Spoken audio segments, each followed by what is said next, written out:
and the lack of factual information, because what AI does is just goes out onto the internet and it grabs purported facts, packages them up, and presents them as such. And if things are misreported or not accurate, or there is a misinformation campaign out there, AI can't differentiate on that. Mm-hmm. So we're seeing just more and more junk being slung at us, and so it's easy to want to just duck your head and ignore it all.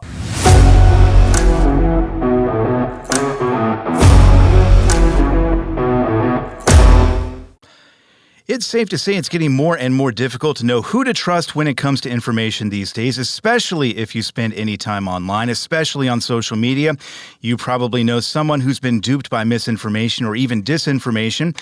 That person may have been you, and there is no shame in that. But as we settle into a new era of information, we thought it might be a good idea to provide some advice about how to discern what's real and what's fake, where to go for trusted news, and more. Joining us for that discussion are two friends of the show, Jami Jones and Mark Schremmer, both of Landline Magazine. Good to see the both of you. Hey, good to be here. Yeah. Now, Jami, everything we're going to be talking about here today was kind of spurred by something you're working on for, I believe, the next issue of the magazine. Kind of walk us through, if you would, how this topic kind of came to your mind here. Well, every time we get to this point in an election year, a presidential election year, it inevitably, you start seeing the commercials, you start seeing everything that's going on, the rhetoric from both sides, we have reported cases of foreign, misinformation. We have all these different things that really try and vie for our attention and our emotional decision to believe or not believe it. And so generally speaking, a lot of it is, it goes back to the days, it's an advertising gimmick. McDonald's throws their Big Mac on the screen and all of a sudden you want a Big Mac. It's the power of suggestion. It works on your subconscious. Advertising is out there. What's made it even worse, we've seen a real decline in the trust in the media, which from our perspective is kind of hard to swallow because, we do consider ourselves ethical journalists and we're not in the infotainment industry where we're trying to take some news and just entertain you with it, keep your attention, get your clicks, whatever. Now we have this influx of artificial intelligence, and you can already tell how it's just social media is just full of it. It's insane, and the lack of factual information, because what AI does is just goes out onto the internet and it grabs purported facts, packages them up, and presents them as such. And if things are misreported or not accurate, or there is a misinformation campaign out there, AI can't differentiate on that. Mm-hmm. So we're seeing just more and more junk being slung at us, and so it's easy to want to just duck your head and ignore it all. I think that's kind of the response from a lot of us. Yeah, and I mentioned off the top, social media has made all of this so much worse. I think that's safe to say. 100%. There's so much, again, misinformation, disinformation, where people are trying to fool you into believing something. It can be very difficult for folks. I talk about a friend sometimes who saw an article on social media. It was something about like Bruce Willis and his car breaking down here, in their local town, in their local town, and how he got help. And I saw it and I thought, my alarm bells started going off, and I thought there's something wrong here. But it's so easy to get duped these days or fooled these days. And then now, it used to be you tell a friend or whatever. Now it gets shared over and over again on social media, and it's everywhere. And even if you do see it and go, okay, there are some problems with this, so you let the person that shared it on your feed, let them know, hey, look back at the original source on this. I'll show you, I'll send you a link to the real facts on this. Maybe you convince them, but that's already been filtered out to so many other people, and they keep on sharing it, and they keep on sharing it. So it's like it's just kind of this germs being spreaded of incorrect information. It's going out to everywhere, and it's hard to stop. And it's like they don't even want trust what should be the trusted news organizations anymore. Yeah. Well, and for those of us who want to date ourselves a little bit, when you consumed news, it used to have a structure to it, if you will. The morning paper or afternoon, if you had an afternoon daily, the morning paper would show up and you would read the paper over coffee in the morning or whatever, or, at least look at the headlines, see what the big deal was. And then 6:30 would roll around, whatever time your local news would come on, and you would sit and watch the news, that evening. Yeah. I mean, it was doled out in a formal fashion. And it was spanned out over time, too. Over time. We weren't Now having to we're being fill a inundated. 24-hour news cycle.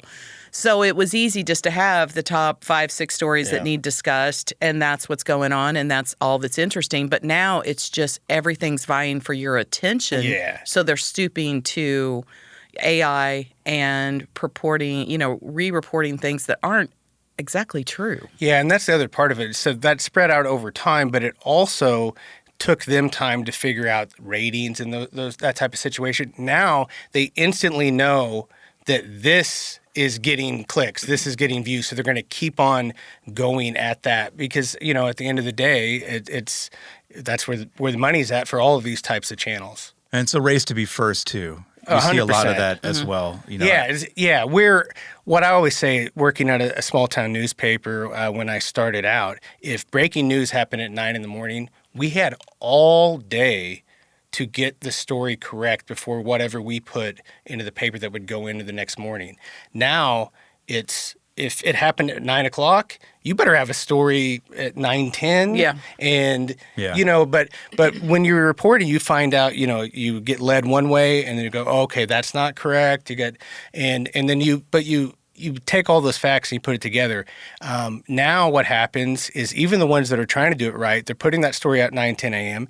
They do fix it later, but how many people go back and see that corrected version? And the horse is out of the barn at that Exactly. point. It's just really problematic. And so, you really, I don't think anything that we talked about so far is a big shock to anybody who's turned on a computer or looked at social media on their phone lately. It's just chaotic. For not using more colorful language. I mean, it's just, there is just this chaos of information out there trying to get your attention. And so I think it's real important for those of us in the media who are not beholden to this 24/7 news cycle where we have the chance to give you thoughtful, researched, and accurate information, that we hold true to those tenets and our ethics. And, that's something that I believe is very important. And it's been nice as this erosion in trust in the media has continued to drop, is having conversations with my friends because they know I'm a journalist. They know I'm proud of it. And I think it's important to share those ethics and what you hold close to so that they'll understand that this means something to us. We're not just out there trying to get your clicks. We want you to have the exact information that you need. Well, and the full story, too, and a well-rounded story. So much of what we're talking about right now is, I think there are folks out there that are trying to get a rise out of people because they know that will increase the number of clicks that they 100%. get. Yeah. So there's a lot of that out there. And you talking about this, Jami, and I think it's an interesting conversation, and you kind of raise the point of, where do we go from here and how do we control it? Because I think the horse is way out of the barn. The horse is like in a different time zone It's now. in the Kentucky Derby now. Yeah, it's gone. And it's only going to get worse now with AI, as you kind of point out. I think we're going to see a lot more stuff out there that is meant to divide, incite, whatever it may be, a lot of negativity. I guess the question I have for both of you is, what should people listening be doing out there? Because we're all consumers here. We're all just, we're all, staring at our phones and we want that dopamine hit, whatever comes with it is, here or there. What do we do, I guess, is what advice would you have for people out there as they kind of try to navigate this crazy new world I think that we're that living in? answers probably unique for everybody, depending on what, your motivation is, why you feel the need to be informed. I mean, I am a firm believer that we need to know what's going on in our local communities, in our state and regions, but for truckers, it's a national outlook because everything that they do, I was really to the point that I had it with news, and my job is to report the news. Yeah, So I would get, same here, yeah. And so I would get to work, and I would specifically look for just the news that mattered to our readers and listeners. I was looking for trucking related news that was important. So I really backed away from all of it, but now I've expanded that, and it's more, for me personally, it's a thoughtful approach to consuming news. And I have different sources that I am comfortable going to because I know that it's without editorializing, it's without analysis unless it's clearly marked. It's just telling me what the facts are, what happened, and lets me form my own opinion. And I think that's what's so important that we need to do. And that's what we try to do. We really report what's happening in trucking news and how it's going to affect truckers, but we're not going to tell you automatically how you need to feel about it. You may, speed limiters. We've even had people call in and say, I like mine. Fine. Mm-hmm. We're anti-mandate. Yeah. So, I mean, there's things like that we always navigate, but it's really important. I think you need to understand where your biases are politically. Yeah. And not to just feed those. I think there needs to be thoughtful curation of the news and pick some sources that will just give you that. And that's the thing too, not getting political at all. It is safe to say that we are all in our bubbles. Mm-hmm. And once you get in that bubble and you're hearing what you want to hear, it kind of validates your feelings. It is so easy to continue that cycle and keep seeking out that information that kind of validates that.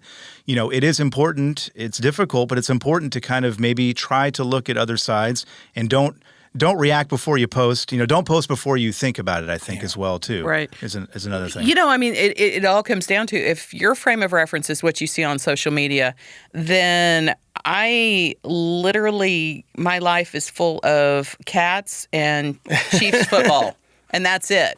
I mean, that's what my social media feed, my personal feed is all about. It is funny cat videos and anything to do with the Chiefs that's truthful. So that's it. That's my little narrow world. And I'm okay with that. Hey, that's a fine world to live in.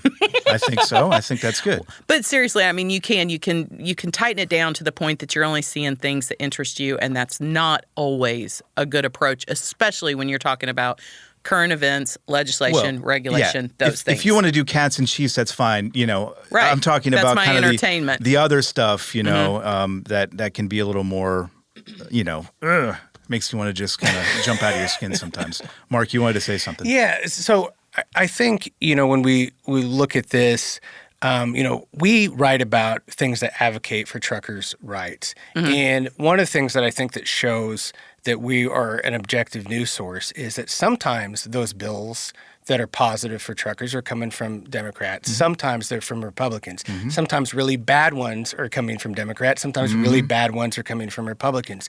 And if we're giving you both of that, and if you have any source that is doing it that way, that's probably a more down the middle trusted organization, where if they're telling you that it's always great on one side or the other, then you just put on your judgment hat a little bit and just kind of question it a little bit more. Yeah, it really is. Question everything right now, and that's so important to question everything. I mean, don't be contrary, but just you see a headline, you're like, is this true? Go and do what we do. We second source things. We third source things. Mm-hmm. We find multiple ways to confirm information, and that's what you need to be doing personally. Yeah, and it's not easy to do, as we kind of said at the beginning there, because there are so many intentional, head fakes out there that people are trying to, again, they're trying to get a rise out of you because they know that is going to keep you going back to that particular website. And I'd like to say that hopefully we'll return to a time of sanity, but I'm not. I think that horse is, as you said, Kentucky It's just going to be another new normal. Yeah. Yeah. Well, I was hoping to end on a good note, but I guess we'll end on that one. Mark, Jami, we appreciate it. You're welcome. Thank you. And we're back right after this.